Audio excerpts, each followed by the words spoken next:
Thank you, everyone. Thanks to Liz and Laura. And I'm really excited to be here tonight.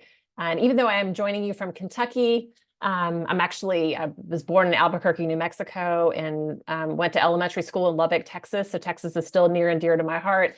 So it's really exciting to be here, kind of working with the kind of people who get students really excited about such important questions. As Joe mentioned, I'm a professor of political science, and I teach the core classes in our law and policy track within the political science major, and have been teaching constitutional law since 2008.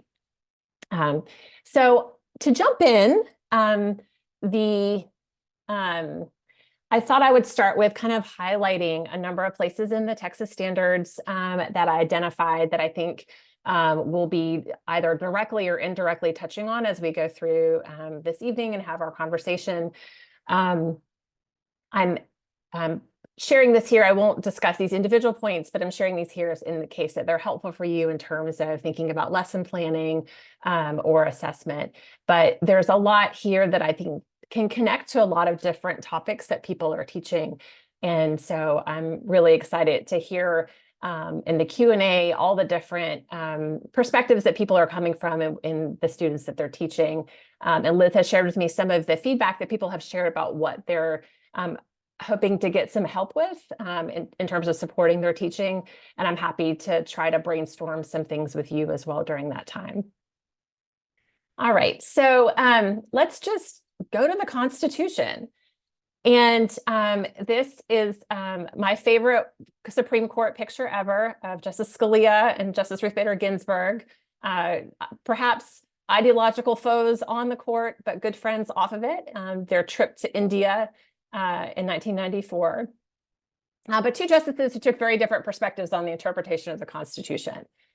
So tonight, our conversation is going to focus on the 14th Amendment Due Process Clause. So as you may be aware, the 14th Amendment is a lengthy amendment. There is a lot going on. It is packed full of really important provisions. You may be familiar with the Equal Protection Clause, which is something that you'll be focusing on during this webinar series too. But for our purposes, we'll be focusing this evening on the Due Process Clause.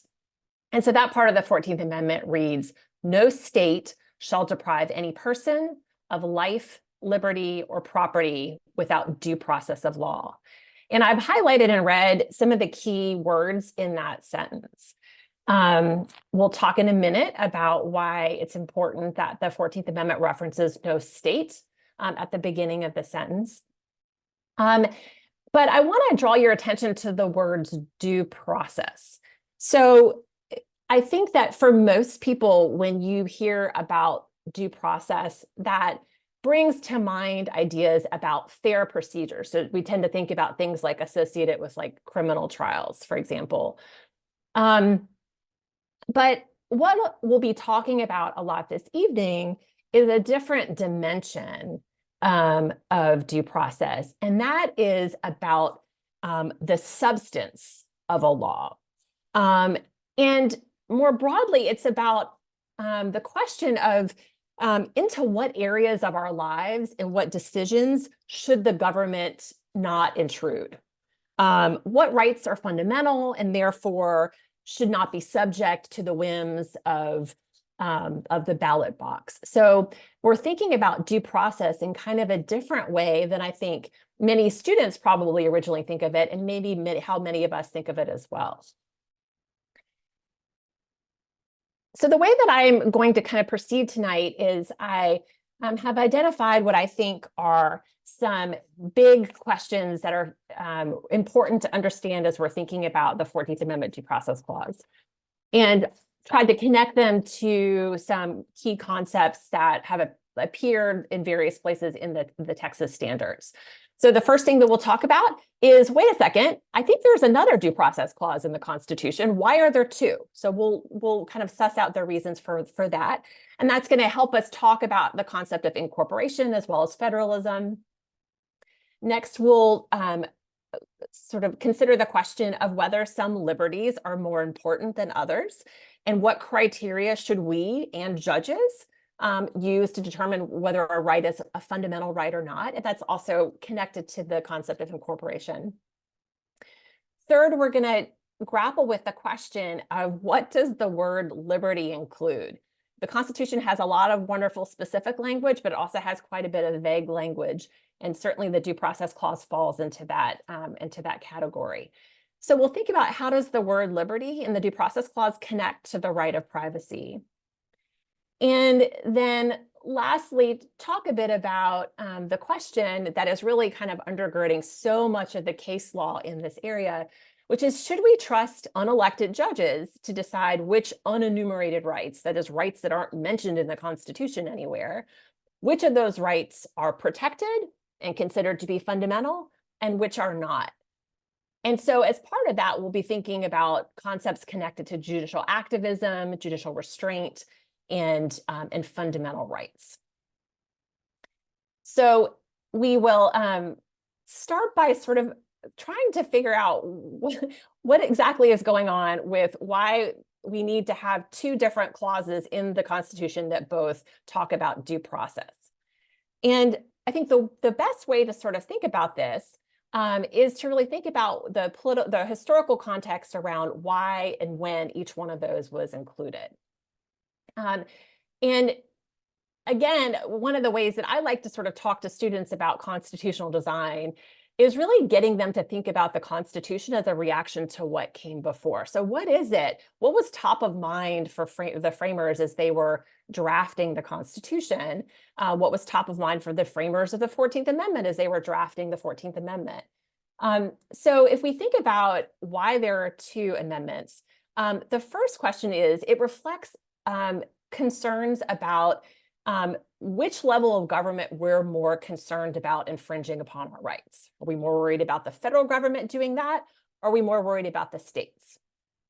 And so the Fifth Amendment, obviously, is where the first due process clause lives, is in the Bill of Rights. And those 10 amendments were added to appease the anti-federalists who had concerns about a strong federal government violating the people's rights and violating the states' rights. So if you look at, for example, like the wording of the First Amendment, it says Congress shall make no law, right? So we see this in the text of the Constitution. There's kind of this initial sort of concern about the federal government. The 14th Amendment, on the other hand, comes at a time where, again, it's part of the package of amendments that are known as the Civil War amendments, the 13th, 14th, and 15th Amendments. And so that comes at a time when the Republicans in Congress have very much at the front of their mind concerns about, among other things, the abuses of individual liberties that had occurred, related to the Civil War. So connected to slavery, connected to the treatment of the abolitionist movement. And so what's important to know about the 14th Amendment is it says no state shall.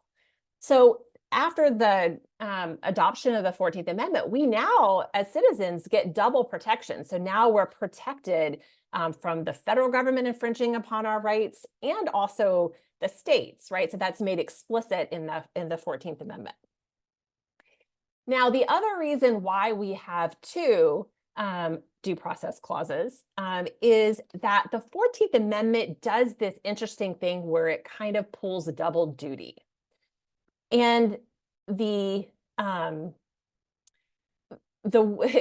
I mean by that is the 14th Amendment due process clause serves as a vehicle for applying selected provisions of the Bill of Rights against the states.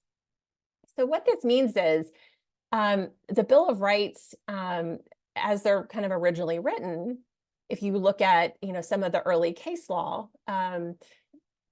there's not, the court explicitly rejects the idea that they're intended to sort of apply against the state. So the 14th Amendment serves as this magnet that kind of pulls in certain provisions and again applies them against states infringing on these rights. A point that I'll raise that I'm happy to talk about in the Q&A, especially for the folks teaching history in the group, is that there was originally another provision of the 14th Amendment that served this purpose, the Privileges or Immunities Clause. And the thinking being that the words privileges or immunities in the 14th Amendment was kind of a code or a shorthand for the freedoms contained in whole or in part in the Bill of Rights. But the Supreme Court dismissed that clause, the privileges or immunities clause, as a basis for incorporation. So we end up with the due process clause kind of by historical accident. So what this means is, another reason why we have two due process clauses is that the word liberty in the 14th Amendment is used as shorthand to refer to freedoms that are contained in whole or in part of the Bill of Rights. So this means that it's, again, it kind of works as a device for incorporation. And this is all a little esoteric sounding, but when you are working with students, one question that they always have a strong opinion about is this question about which liberties are more important than others. Students care about this stuff. And so one of the things that I always do in my constitutional law classes is I have students sit down and take some time and look at the Bill of Rights and identify maybe two or three of them that they are willing to argue are essential to a democracy. That is, that they're the special sauce to a democracy. You cannot have a democracy without them. And then I have them identify the one or two amendments they think basically we don't really need, that they're kind of extra. And once they've done that, then I have the students kind of share together what they came up with. And one of the real, I think, advantages of doing something like this is it allows us to see like where we do share some commonality, where there are some like values that people kind of share together. But it also it does a good job of underscoring that there's a certain level of subjectivity, right? That what might be like essential or fundamental to me might not be essential or fundamental from Joe's perspective, for example. And so this is kind of this process of like identifying like what are the honor roll of rights. And you can also have students, because the Bill of Rights, each provision obviously like has quite a lot involved in there. You can have students identify like specific rights that come out of each amendment too, as part of that. Yeah, particularly if you're in a class where you need to be teaching on the Bill of Rights itself. So this whole kind of process of identifying which rights are more important than others is really essential in what the court uses the due process clause for. So it should be said that just like our students, the justices have not always, on the Supreme Court, have not always agreed about whether particular rights are fundamental or not, and haven't even necessarily always agreed on what criteria we should use to determine if something is fundamental. We've had some justices who have said, for example, Justice Hugo Black, who believed that every single thing in the Bill of Rights was fundamental and was meant to be applied to the states. So, and he was someone who was a textualist, and so that kind of was consistent with his perspective on interpreting the Constitution. We have other justices who don't really think that incorporation is a thing. But where the court sort of ultimately came down was kind of this middle road provision where not all of the Bill of Rights, but many places in the Bill of the Bill of Rights have been identified as fundamental and applied to the states.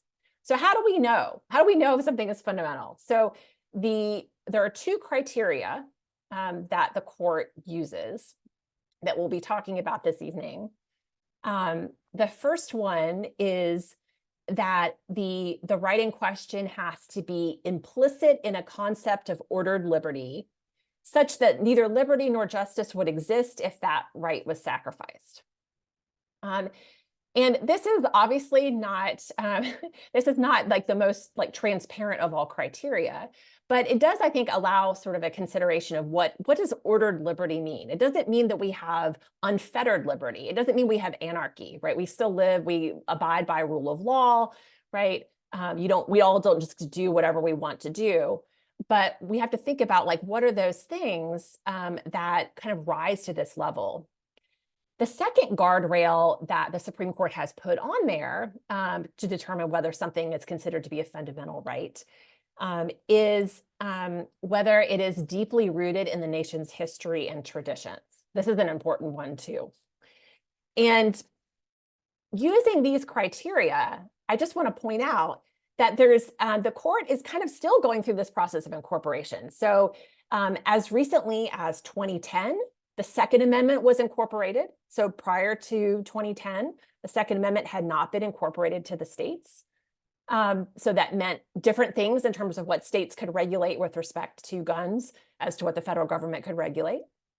The most recent one is 2019, when the Supreme Court incorporated the Eighth Amendment's prohibition on excessive fines in a really interesting case, Timms versus Indiana, which is about civil forfeiture. And some rights have never been incorporated. So, for example, the Supreme Court has never incorporated the Third Amendment about quartering soldiers in our home. They have never incorporated the Fifth Amendment grand jury provision. And in fact, in a case in the late 1800s, determined that having a grand jury was not implicit in a concept of ordered liberty, because states could figure out other ways to determine if there was enough evidence to go to trial. So states don't have to have grand juries as a result of this, and states can do other things like have a process called information where they can go to a judge and they don't have to go before a grand jury. So not everything has gotten swept in under this criteria. But once something is determined to be fundamental, then as the Supreme Court says here, then what we end up doing, what the court does, is they subject that law, any law that infringes upon that fundamental right, to the highest level of scrutiny. And this test is called the strict scrutiny test. And so what this means is, and as you can see, this is a quote from Chief Justice Rehnquist. He says the 14th Amendment forbids the government to infringe fundamental liberty interests at all, no matter what process is provided, unless the infringement is narrowly tailored to serve a compelling state interest. And that makes a certain amount of sense, right? If something is fundamental, the government should have or needs to have like a really, really, really, really good reason to infringe on it, and should basically have no other options available for regulating whatever that thing is, right? That's kind of the idea of strict scrutiny.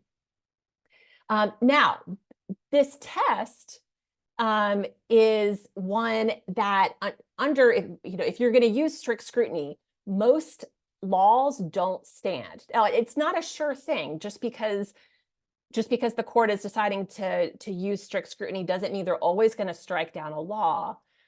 But because the odds are better that they will, the stakes are really high in terms of determining whether a right is fundamental or not. Because if a right isn't fundamental, then states get way more leeway in terms of how they can regulate something. So this is an important question. So far, I've been talking about fundamental rights that show up in the Bill of Rights, for example, things like freedom of speech. But what kinds of rights that aren't mentioned in the Constitution, aren't written in the Constitution, might, under this criteria, also be considered to be fundamental? So this is the other place where the Due Process Clause comes in, looking at that word liberty and trying to see what other kinds of rights might be swept in under that concept. And this is really controversial because when the court is identifying a right that is not written in the Constitution, right? So they're reading a right into the Constitution, and then they're using that newly discovered right to strike down a law that's passed by elected majorities, right? We could say that that feels undemocratic, right? Because we have unelected justices that are contravening the will of the majority. So this controversy over reading rights into the Constitution probably one of its highest points kind of comes around this era on the court that is known as the Lochner era on the court. It's named that after the name of a court case during this period of time, Lochner versus New York. And this period of time is, roughly like 1890s to 1936. So for those of you who have to teach about like the New Deal, it ends, really with the beginning of like the New Deal court and the switch in time that saved 9. But in this particular era, the Supreme Court justices looked at the word liberty in the Due Process Clause, and they determined that the word liberty included something called liberty of contract. This is also referred to as economic substantive due process, which is how I have it listed here. And this liberty of contract protected the economic rights of employers who largely, this is during the period of time where Congress is trying to do things like pass laws about maximum hours, minimum wage, workplace protection, those kinds of things. And so the court used this liberty of contract that they discovered in the Due Process Clause and used it to strike down federal and state laws that infringed with that. And this was a period on the court that legal scholars, kind of looking back at it, see the court as acting, a lot of their kind of legal rationales across cases are not necessarily consistent. And the court eventually rebukes all of these decisions, with some help from FDR's appointment to the Supreme Court. But this period of time becomes synonymous with the critique of judicial activism. That is, judges who are acting like legislators, judges who are reading in rights into the Constitution that they would prefer to be there, and using that to strike down laws that they just don't like. And so this is a critique that the court for a long time grapples with. And this is what I really refer to as the long shadow of Lochner. And this makes justices both on the left and the right like very queasy for a long time about basing decisions on due process and substantive due process in particular. And so if you are ever reading a court decision where a justice compares another justice's opinion to the Lochner court, it's not a compliment, right? They're saying it as a critique that you are acting like a legislator, not like a judge. And so this gets to something we'll talk about in a little bit later about the proper role of the court. So the long shadow of Lochner is looming kind of heavily over the court when it contemplates in the landmark case Griswold versus Connecticut, this idea of whether the Constitution protects the right to privacy. So this is something also that I, will often, like have students do, where you ask students if they have like the Constitution app on their phone, or if they can search the Constitution on their Chromebook, to do a Control F and find the word privacy in the Constitution, because it's not there. And many people assume that we do have a right to privacy and it must be in the Constitution somewhere.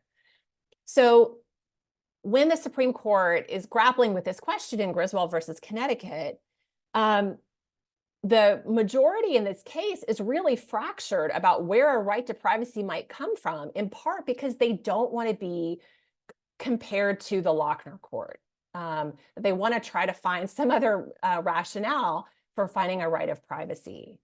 And the majority opinion author, William O. Douglas, actually kind of goes out of his way to make an argument about the right of privacy that's not based on liberty and substantive due process. And the reason why I have a picture of an eclipse here is because the theory that Justice Douglas uses is that a right of privacy, first and foremost, is older than the Constitution. It is older than the Bill of Rights. It precedes the Constitution. But if we look at specific places in the Bill of Rights, the penumbras and emanations around those individual amendments taken together collectively point to a right of privacy.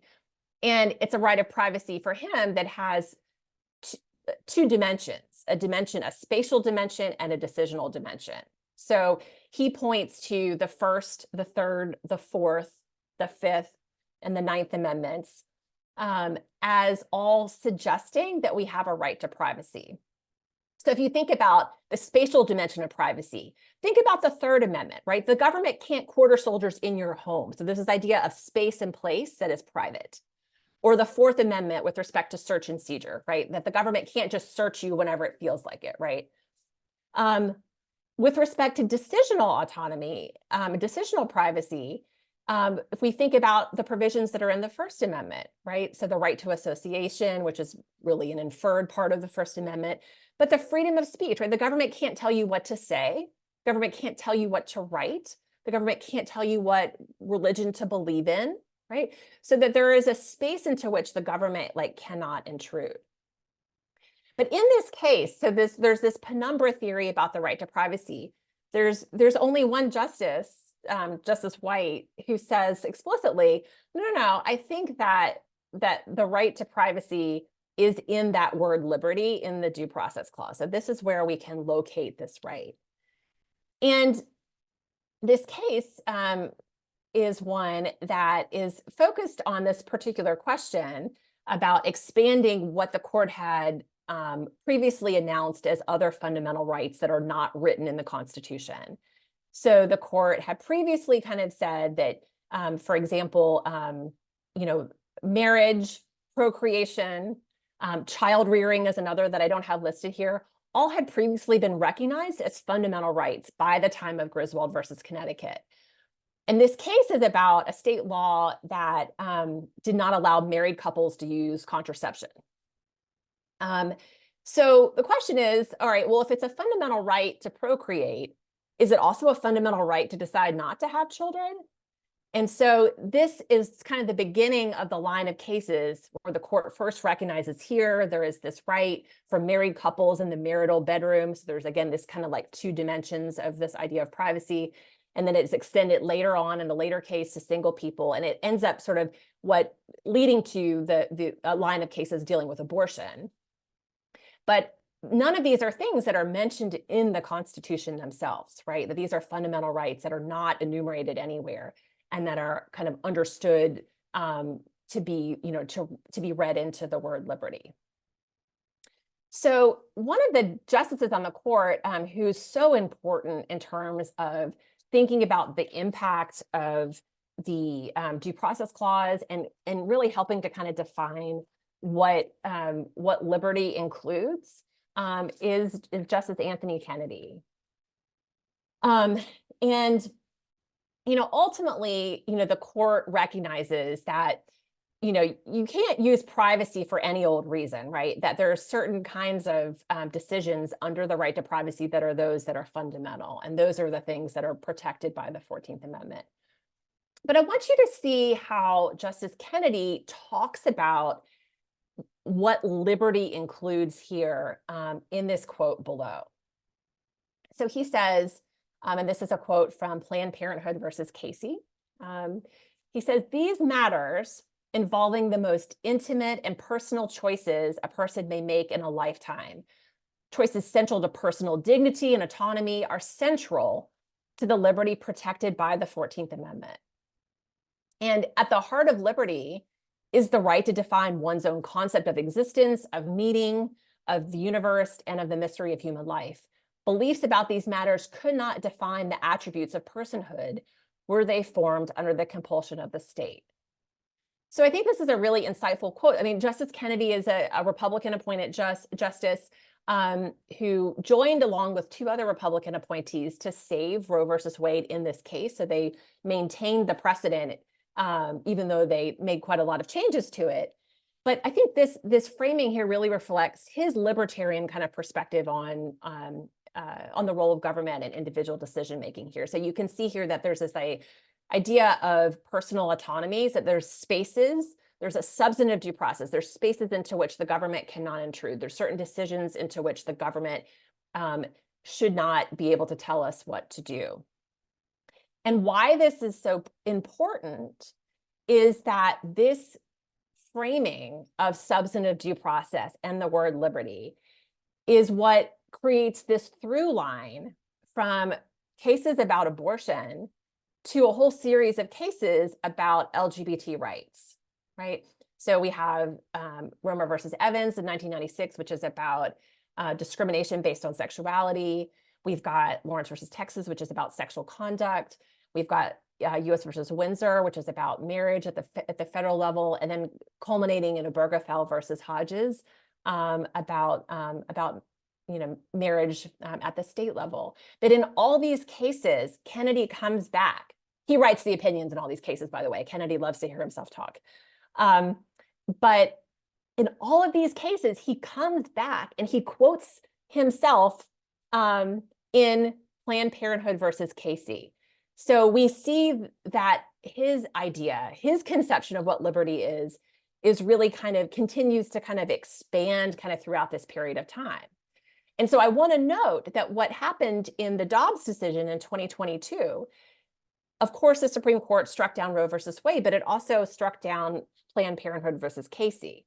So when people talk about what's the impact of that decision, there's a real question about all these cases that come out of the substantive due process doctrine that Justice Kennedy crafted back in the early 90s. So all of these kind of come together. And that leads us to sort of this last big question, which is, should we trust unelected judges to decide which unwritten rights get protected and which don't? This question is at the heart of the incorporation debate when justices are deciding what parts of the Constitution get applied to the states and what don't. It's central to the Lochner era on the court. It's central to Roe versus Wade and abortion and the cases on LGBT rights. And it's a question that's about the proper role of the Supreme Court in a democracy, right? That we have this tension in our system. And for those of you who teach, the Federalist Papers, you get to see a little bit of the back and forth about this. But there's a tension between judicial independence on the one hand and accountability on the other, right? Texas, you all are in a state, I just taught about this today to my students, like Texas uses partisan judicial elections. So judges in Texas have direct accountability to the people. But the Supreme Court justices don't.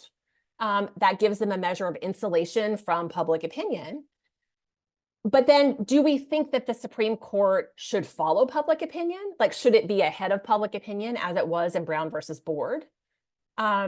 If it's ahead of public opinion, does that produce a backlash that undermines what the court is trying to do? Should it wait and follow public opinion? So that is, wait for public opinion to get ahead of the court, as it did in Obergefell. So the longer the court waited on same-sex marriage, the more positive public opinion got about marriage. And so the court, by the time it ruled, was ruling with a majority of Americans. That was not true when it first started deciding cases about LGBT rights. And then thinking about the question of how do we prevent the tyranny of the majority?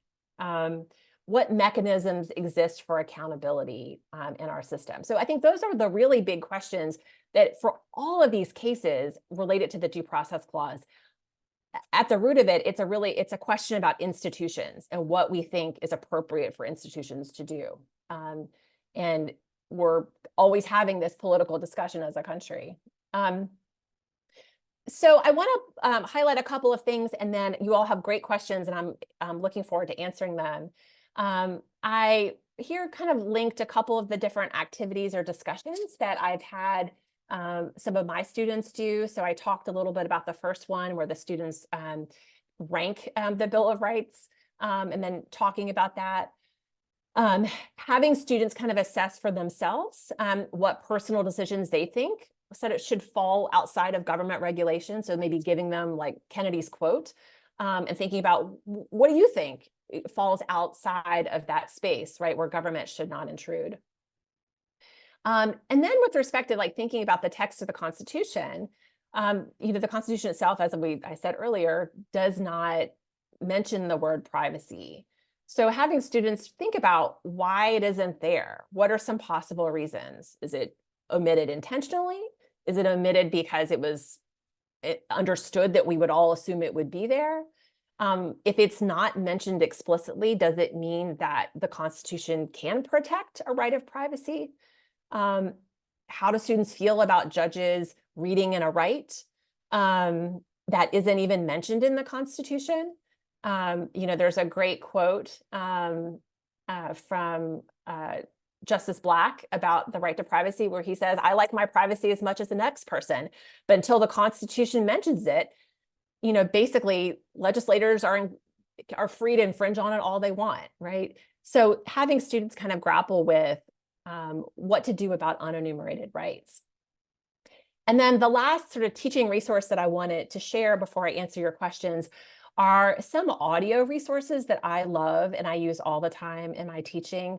I highly recommend the podcast Irrational Basis Review. It's a podcast by several law professors, and it's intended to sort of explain concepts in plain English. The podcast sessions or episodes are not very long, like 10, 12 minutes.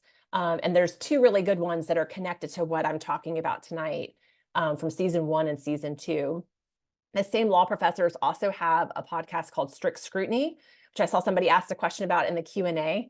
Strict scrutiny is everywhere in the constitutional law, so it's good that you've come across it before. And the Strict Scrutiny podcast is a little bit more about the Supreme Court as a whole.